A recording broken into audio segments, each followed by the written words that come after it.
Coucou et bienvenue sur ma chaîne Au Boudoir de Candy Shy. Aujourd'hui c'est enfin pour faire une gazette.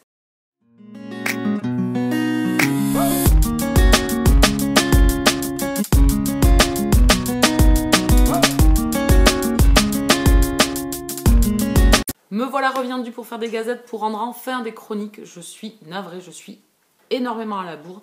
Je m'excuse auprès des maisons d'édition et des auteurs qui m'ont envoyé leurs romans et dont j'ai laissé traîner au niveau des vidéos. J'ai eu une petite baisse de régime au mois de décembre, mais je compte me rattraper quand même et clôturer toute cette partie qui est un peu en retard. Donc aujourd'hui, je vais vous faire une gazette 100% MM. On va parler de plusieurs romans. Le tout premier, c'est Le Lion et le Corbeau de Ellie Easton, aux éditions Bookmark dans la collection Rainbow. Ici, c'est une romance historique. C'est un roman qui a été réédité en fait par la maison d'édition. J'ai vu la note qu'il y avait sur Livre Addict et j'ai été fortement surprise suite à cette lecture de la note si inférieure qu'elle a eue. C'est très français ça? Je sais pas trop. Ça commence mal tout ça. Et donc, dans cette histoire, on va suivre William, qui est un soldat, un guerrier, qui en fait veut sauver sa sœur, qui est un peu prisonnière de son époux, qui la maltraite. Sauf qu'à cette époque, les femmes n'ont pas droit à la parole. Hein. Donc William veut essayer de sauver sa sœur de cette situation par tous les moyens. Et pour ça, il va faire appel à un noble, à Sir Brandon, et il va faire la rencontre du fils de Sir Brandon, qui est Christian, qui va l'épauler parce qu'en fait, chacun, en fait, mutuellement, peut s'apporter quelque chose. Sir Brandon voudrait, en fait, conquérir lui aussi plus de pouvoir, récupérer certaines terres. Donc, du coup, il viendrait en aide à William. Et pour ça, il envoie son fils Christian, qui est un peu le vilain petit canard de la famille. Ses frères sont toujours après lui, surtout un de ses frères qui le persécute. Il est d'une beauté insaisissable, un petit peu peut-être pas dans les critères des chevaliers de l'époque, et surtout qu'on est dans une époque médiévale, donc il n'y a pas si, mais l'homosexualité n'est pas acceptée, et pas du tout même, donc surtout chez les chevaliers. Donc en fait, ils vont démarrer une quête, William et Christian, pour essayer d'aller sauver la sœur de William et donc traverser les terres pour arriver jusqu'au château du mari de la sœur de William. Ouf, là, oui, parce que je connais plus le prénom, donc vous vous doutez bien que là, ça devenait compliqué. Et donc cette quête va quand même durer des semaines et des semaines, ce qui va permettre quand même à William et Christian de se découvrir et de se connaître. Bien évidemment, ils ont les mêmes penchants amoureux, hein, c'est-à-dire d'aimer les hommes. Hein. Ils se sentent exclus un petit peu de la société et exclus un petit peu d'être en marge de tout ça. Et surtout que William ne l'accepte pas du tout puisqu'il est quand même un preux chevalier, donc un grand guerrier, et il ne veut pas admettre son penchant, et surtout il ne veut pas craquer. Donc au fil de cette épopée, on va avancer et on va découvrir ces deux personnages. Chacun va un petit peu se délivrer à l'autre et comme ça va grandir un peu leur relation, et j'avoue que j'ai passé un excellent moment. Donc on est en Angleterre, mais pas que, puisque sur la fin, ce que j'ai aimé et ce qu'a amené Ellie Easton, c'est qu'on a passé quand même, elle fait défiler les années. Donc ça fait qu'on va rester très longtemps avec eux et on va les retrouver à plusieurs étapes de leur vie, chacun, voir comment ils ont évolué, comment tout ça leur vie a grandi ou pas, dans quelle situation ils se retrouvent. Et en plus on va voyager, on va passer dans un pays qui est pas très loin de l'Angleterre, hein, et un pays que j'aime beaucoup. Et donc voilà, on va passer vraiment, ce que j'ai aimé là-dedans, c'est qu'on va passer beaucoup d'années avec eux, et j'en ai même versé la petite larme sur la fin. Voilà. Moi j'ai trouvé cette romance historique parfaite. Elle m'a comblée. Le fait que ça soit qu'ils soient 24 heures sur 24 ensemble, donc ça fait comme une sorte de huis clos pendant des semaines et des semaines, ça amène beaucoup plus d'intensité et les sentiments sont plus vite exacerbés et on va apprendre plus vite à se connaître. Et le désir va grandir entre eux. Moi, j'ai passé un bon moment avec ce roman-là. Je comprends pas trop la note. En tout cas, avec moi, cette romance historique, elle a bien fonctionné. J'ai beaucoup aimé les deux chevaliers. J'ai beaucoup aimé leur relation. J'ai aimé passer toutes ces années avec eux. Et je vous dis, j'en ai même versé la larmichette à la fin. Je lui mets un 17 sur 20. Le deuxième roman dont on va parler, c'est Les mots oubliés de Lily Haim, un one-shot. Mais derrière, elle a écrit une petite nouvelle pour qu'on puisse retrouver un petit peu ces deux personnages. Ici, on va suivre Nico, qui bourlingue de ville en ville depuis quelques années déjà, suite à une vie assez difficile. Hein. Il est orphelin, Donc en fait, toute sa vie, il essaye de se chercher, il essaye de trouver de s'approprier une identité. Et on apprend que, bon là ça fait 8 ans qu'il est sur les routes, et on apprend qu'un événement est survenu quelques années au préalable dans sa vie qui a encore marqué, un petit peu marqué son petit cœur, l'a écorché encore une fois. Et donc depuis, il se cherche et il va débarquer à Port Townsend. Et là, il va rencontrer la famille Mataoka. Donc les enfants, le père, voilà, ils ont des souches amérindiennes. Et donc on va baigner en fait un petit peu dans la vie familiale de cette famille, et ça va permettre à Nico de changer, d'évoluer et de peut-être créer un pied-à-terre et enfin s'opposer et peut-être trouver quelque chose dans cette ville avec ces personnes qu'il va rencontrer au fur et à mesure. Il va travailler comme serveur dans un bar et puis au fur et à mesure, donc je disais, il va rencontrer le fils donc, de cette famille qui est Nico. Et entre eux va débuter en plus une relation assez conflictuelle puisque Nico a beaucoup de mal à accepter la tragédie qui est survenue dans sa vie il y a quelques années. Et il culpabilise énormément sur ce qui s'est passé. Alors je ne vais pas vous le dire, hein. Le but c'est de lire le roman, hein. C'est pas que je vous raconte l'histoire. Là je vous dis, c'est juste le début.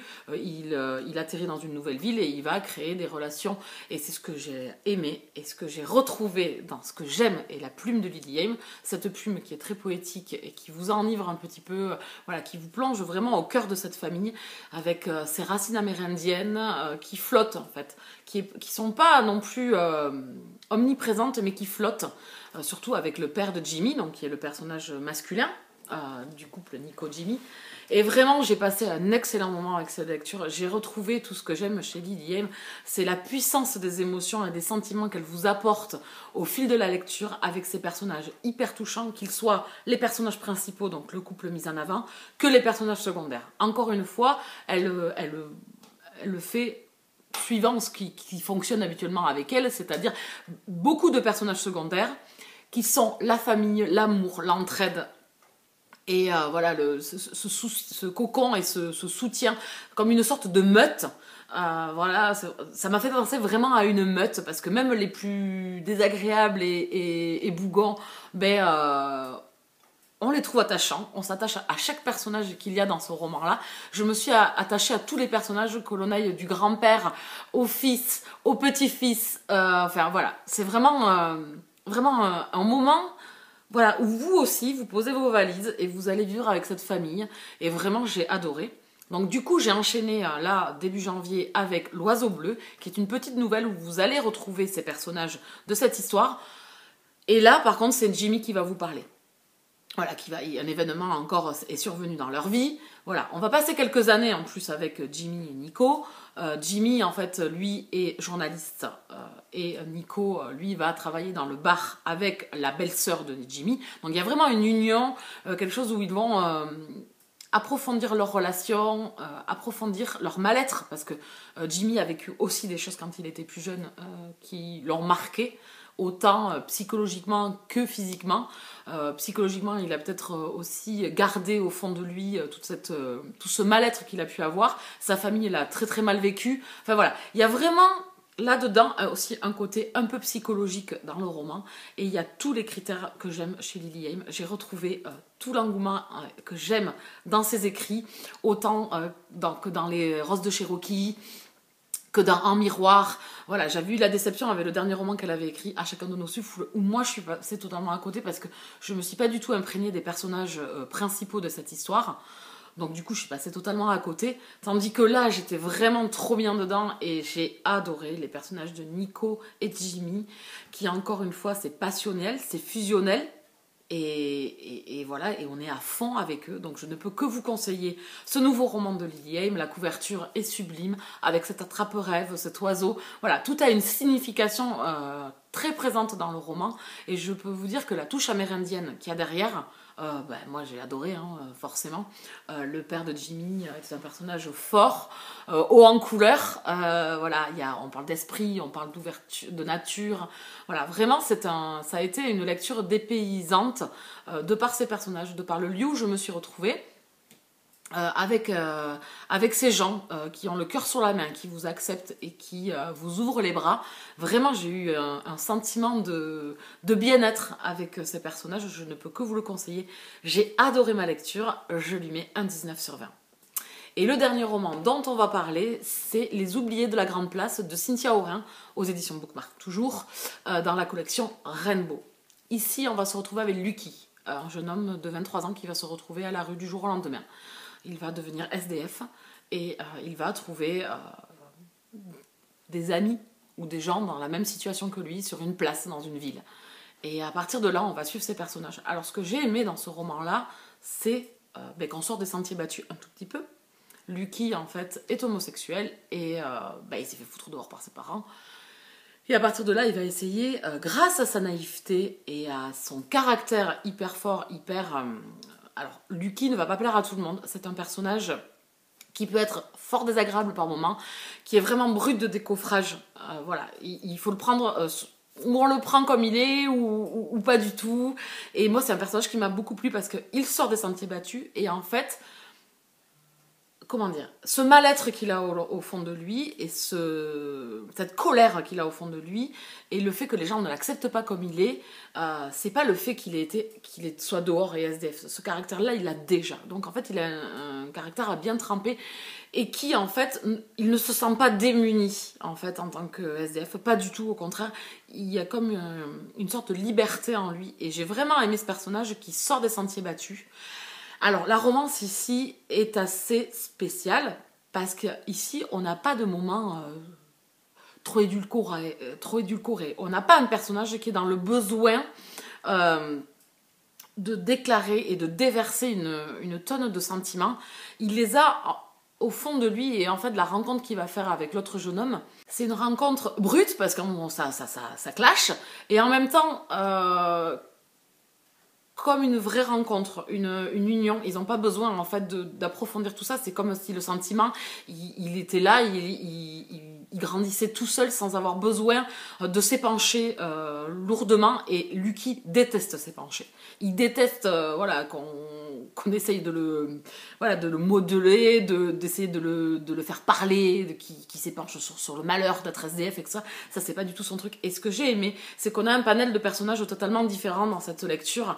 On a Ludo, on a Carrie, voilà, la maman poule, et on a comme une famille qui va se créer, une famille qui par leur adversité et par les moments difficiles qu'ils traversent, vont être là pour s'entraider les uns les autres, même les plus salauds, on va dire, de l'histoire, au final, c'est la condition peut-être qui les a un peu entraînés sur cette pente-là, mais en fait, ils ont aussi une compréhension et une entraide qu'ils vont faire quand même en étant SDF les uns avec les autres. Voilà, bon, je sais pas si je m'exprime bien, mais en tout cas, ce roman, il sort des sentiers battus. La plume de Cynthia Orin est une plume...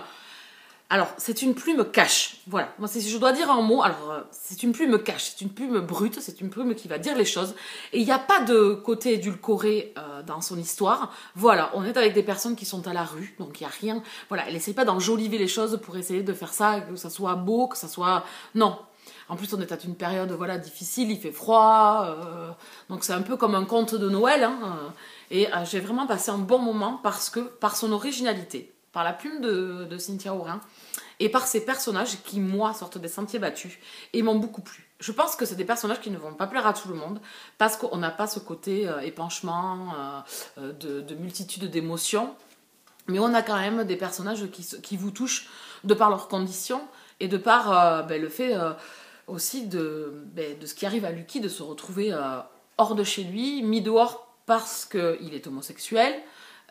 Et donc du coup ça nous enrage, ça nous met en colère et on a cette colère comme Lucky et vraiment je peux que vous conseiller ce roman. C'est un roman assez court, par contre il fait un peu moins de 200 pages si je me souviens bien, mais en tout cas vous êtes transportés. Moi ça a largement suffi, c'est comme un petit conte qui vous claque à la gueule pour vous dire voilà la condition de certains.